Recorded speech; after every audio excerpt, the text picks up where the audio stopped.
librarian with Memphis Public Libraries, and today I'll be reading a few stories to you guys. But before we get started, I'd like to start with a song. And the name of my song is called Storyland, and it's super short but super sweet. Are we ready? Okay. Storyland, Storyland, let's all go to Storyland. Come along and take my hand, let's all go to Storyland. Yay! All right. I told you it was super short. Okay. So our first story is called I Do Not Like Books Anymore by Daisy Hurst. And surely that isn't true for any of you awesome young readers out there. Okay.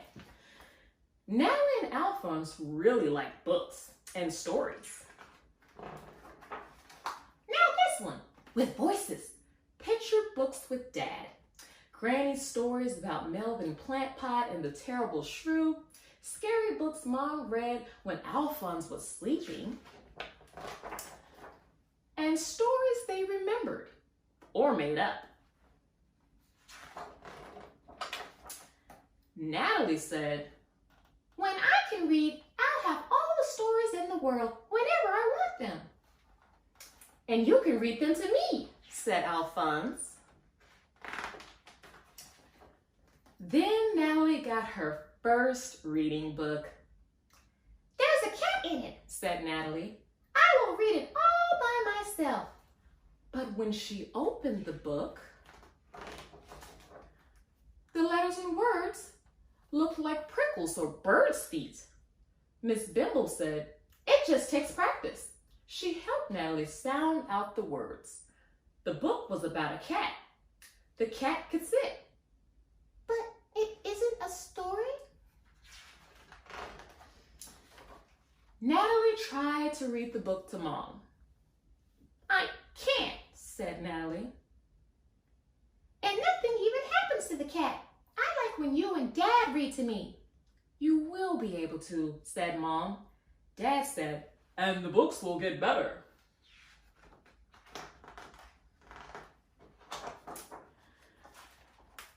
Natalie practiced her reading book all week, again and again and again, until she knew all the words. "Natalie is reading. I can sit. See me sit." "Now, can you read about trains, please? And bears," said Alphonse. But the letters and words in Alphonse's book looked like scuttling insects with too many legs and eyes. Natalie said, "No! I do not like books anymore."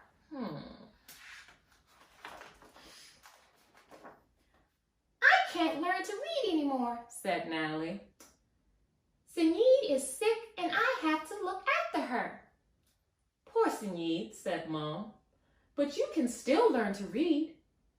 "I don't need to," said Natalie. "I can make up my own stories and tell them to Alphonse." Sinead wanted a bicycle. Why? To go to the farm to see chickens, but she didn't have any money, so she had to get a job. What job? Cleaning up pens. Then a caterpillar came in a truck. Okay, a caterpillar came in a truck and ran over the pens. And it was a mess and a disaster. Sinead was so angry, she said, "Eric, you ruined my job.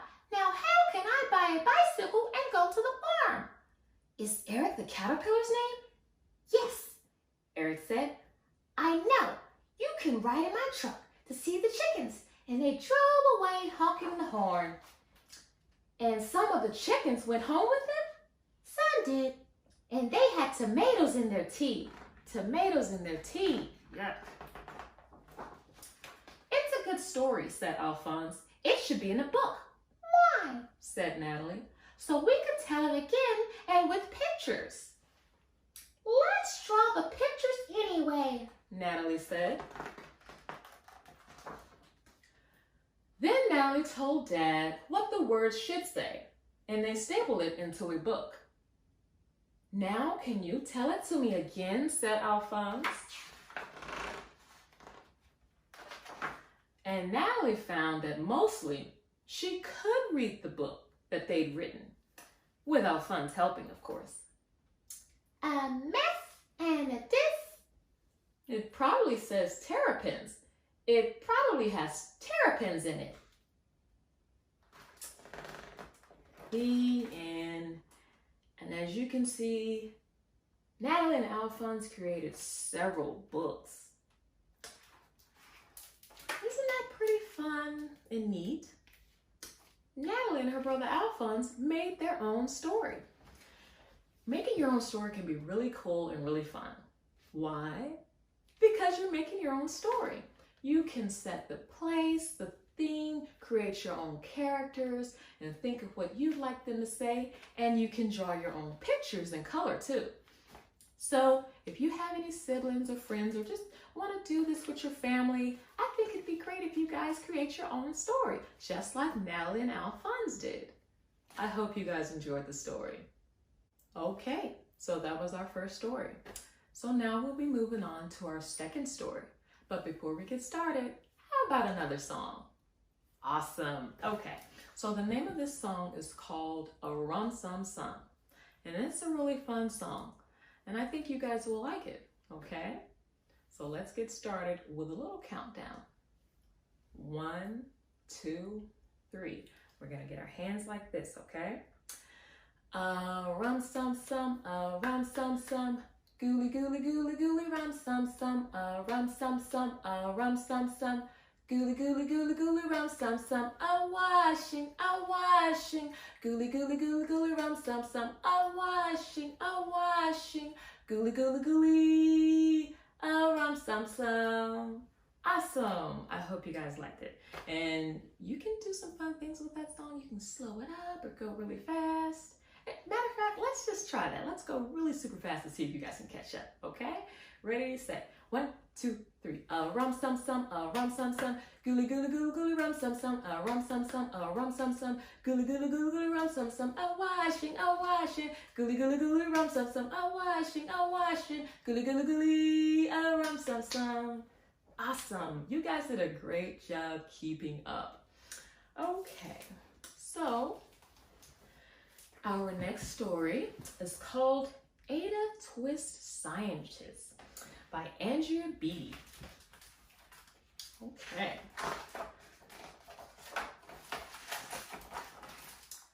Ada Marie, said not a word till the day she turned 3.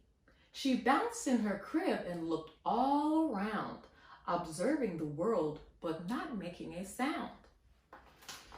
She learned how to climb and make her big break with a trail of chaos left in her wake. She ran through the day, chasing each sound in sight, and didn't slow down till she conked out at night. Her parents were frazzled, but tried not to freak, as Ada grew bigger and still did not speak. Clearly, young Ada, with lots in her head, would have something to say when it ought to be said.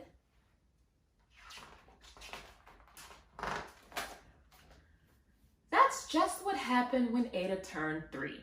She tore through the house on a fact-finding spree and climbed up the clock just as high as she could. Her parents yelled, "Stop!" as all good parents would.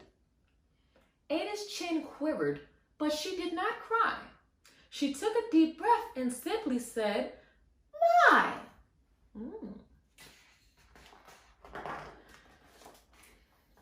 Why does it tick and why does it talk? Why don't we call it a granddaughter clock? Why are the pointy things stuck to a rose? Why are there hairs up inside her nose? She started with why, and then what, how, and when. By bedtime, she came back to why once again. She drifted to sleep as her dazed parents smiled at the curious thoughts of their curious child who wanted to know what the world was about. They kissed her and whispered, "You'll figure it Her parents kept up with her high-flying kid, whose questions chaos both grew as she did. Even Miss Greer found her hands were quite full when young Ada's chaos wreaked havoc at school. But this much was clear about Miss Ada Twist. She had all the traits of a great scientist. Ada was busy with the first day of spring, testing the sounds that make mockingbirds sing, when a horrible stench whacked her right in the nose.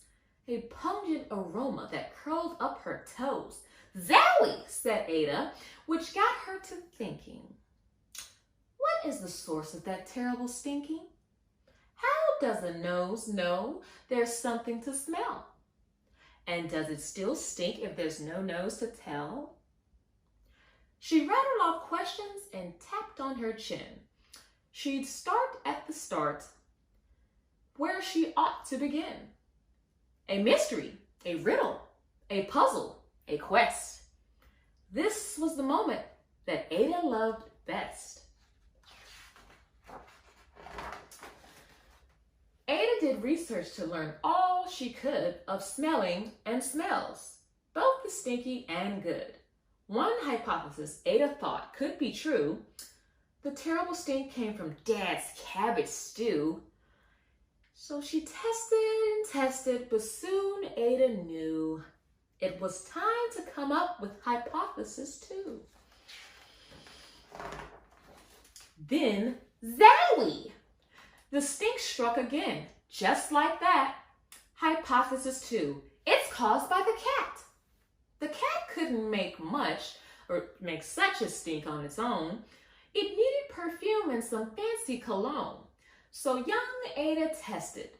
The test was a flop. She started again, but her parents yelled, "Stop!" Oh no.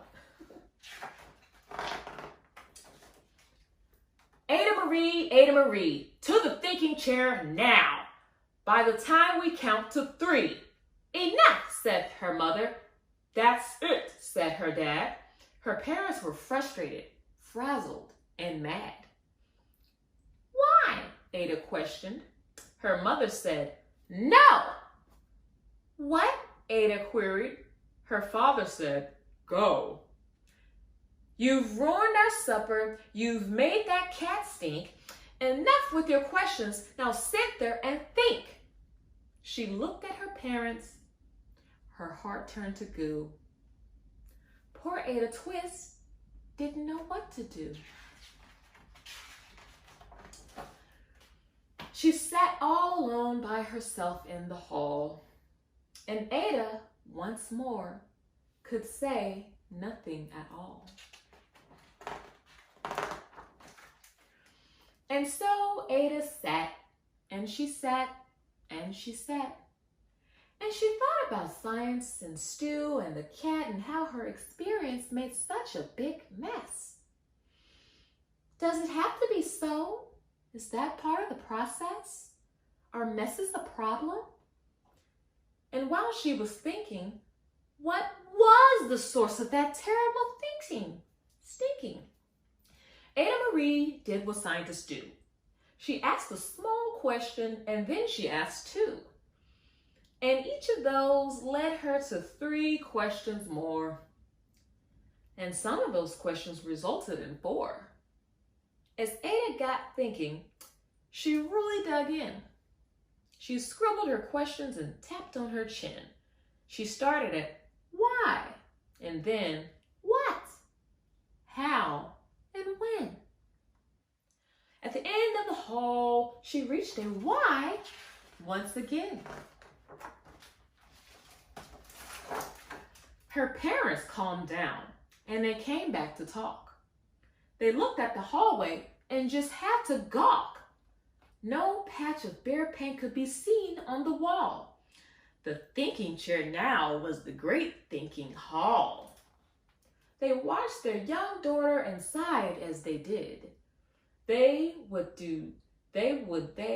would they do with the curious kid who wanted to know what the world was about? They smiled and whispered, "We'll figure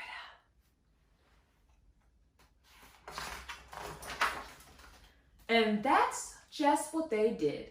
Because that's what you do when your kid has a passion and heart that is true. They remade the world. Now they're all in the act of helping young Ada sort fiction from fact.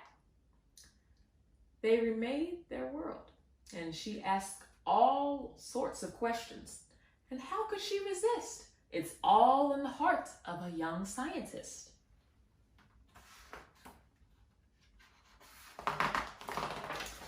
And as for that smell, what can Ada Twist do but learn all she can with her friends in grade 2? Will they discover the stink that curls toes? Well, that is the question. And someday, who knows? The end. I hope you enjoyed that story about young scientist Ada Twist. In fact, I hope it inspired you in your curiosity of engaging in some fun, simple, at-home science experiments. In fact, I have an experiment in mind that I think you might like to do at home with your family. It involves very simple items such as black pepper, water, a bowl, and dishwashing soap.